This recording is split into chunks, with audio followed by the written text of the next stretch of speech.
In digital Marathi, जनतेच्या हक्काचं व्यासपीठ।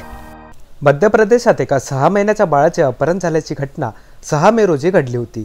या प्रकरणी गुन्हा दाखल झाल्यानंतर पोलिसांनी अपहरणकर्त्यांना ताब्यात घेतले। महाराष्ट्रातील पनवेल येथील एका शिक्षकाला 6 महिन्याचे बाळ पाहिजे होते। त्यासाठी त्याने 29 लाख रुपये खर्च केले। या प्रकरणात कल्याण पोलिसांनी एकूण 6 जणांना अटक केली आहे।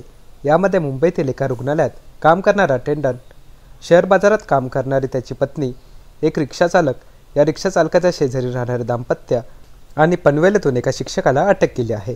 अपहरण करण्यात आलेल्या बाळाची पोलिसांनी सुखरूप सुटका केली आहे।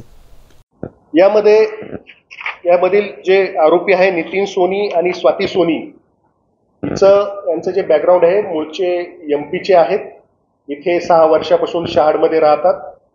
धावत्या ट्रेनमध्ये खेळणी आणि वस्तू विक्रीचं काम हे करतात। दुसरा आरोपी जो आहे प्रदीप कोळंबे, हा रिक्षा चालवायचं काम इथे कल्याण स्टेशनला करतो। पुढचे 2 आरोपी आहेत आरवी येरुणकर, ही शेअर मार्केटमध्ये ट्रेडिंग करते। तिचा नवरा जो आहे तो लीलावती हॉस्पिटलमध्ये अटेंडंट आहे, अमोल येरुणकर।